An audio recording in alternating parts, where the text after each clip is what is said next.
I want to talk to you guys about today is tying the double cinch knot. I don't know if anybody's ever tied it, but if you haven't, you really don't know what you're missing out on. It works amazing with fluorocarbon, and actually how I came about it was throwing fluorocarbon, and my buddy, I kept having break-offs on the hook sets, and my buddy taught me how to tie the double cinch knot. He said it works great, and it's actually carried over for me, and I tie it on fluorocarbon, braid, or monofilament. Right now today I'm going to show you how to tie it, and this right here is a 1/4 ounce Big Hammer's jig head with a 3-inch Big Hammer swim bait, and that is Sarah's Shad is that color right there. And this is just on a simple jig head, one of my favorite ways to throw it at table rock. You can throw it a lot of different ways, and I'm actually going to show you that in some videos coming up if you just keep watching them. I'm going to show quite a few techniques on how to throw this swim bait. And the line I'm actually tying here is 10-pound McCoy fluorocarbon. I don't know if you guys have ever used McCoy, but I've thrown Seagar, I've thrown a lot of the other brands, and this is actually the strongest. I even compare it to Seagar. I compare it even to be stronger than it. It is a little more pricier, but it is worth it, trust me.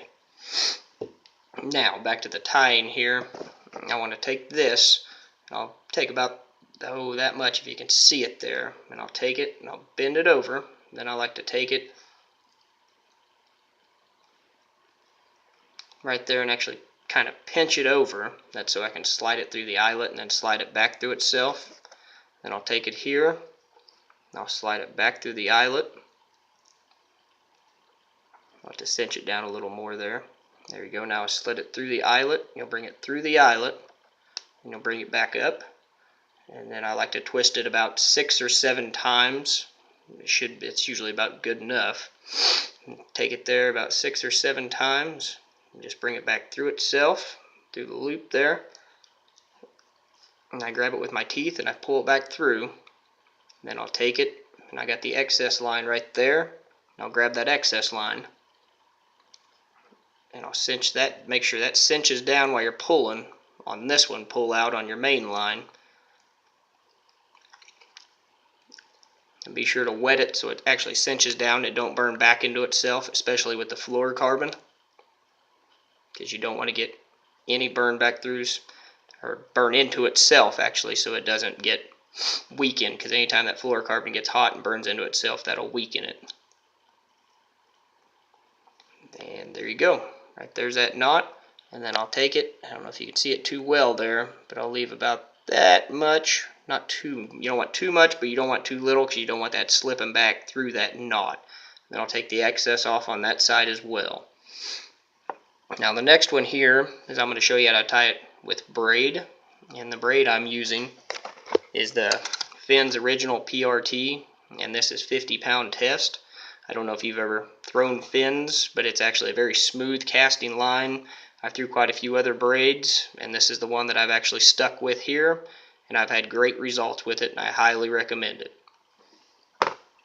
Now I'm going to do just like I did with the fluorocarbon. I'm going to take it, and I'm going to pinch it over, and then I'm going to wet it as well so it helps to get it through the eyelet, and then back through itself.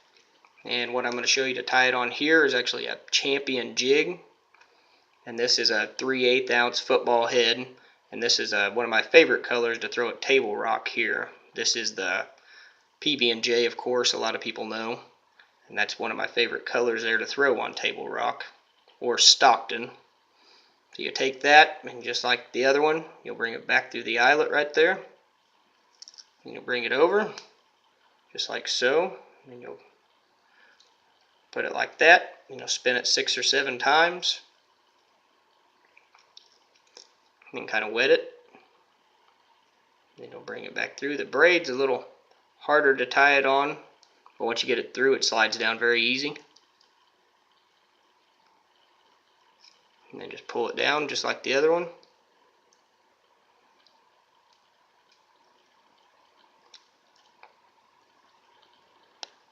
And sometimes you got to watch that, it'll slip out on you.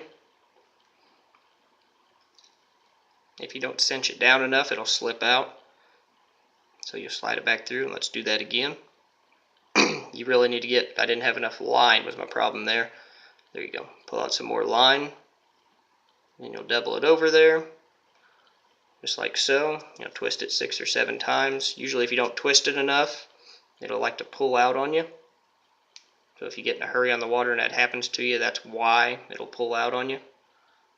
Take it, pull it back around in itself, go back through your hole.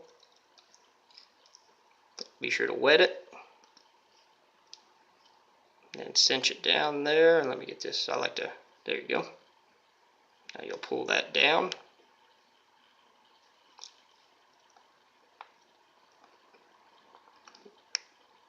And just like that.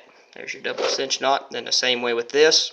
I like to cut off the excess about right there. And then on your 2 side over here, you'll have 2 pieces hanging off. You'll just snip that off right there. And that's a real simple knot. That's a knot you can tie, and like I said, you can tie it in any line. You ain't got to change up your knots when you switch lines or worry about tying the wrong knot. And that works for everything, and it's a great durable knot. Thank you.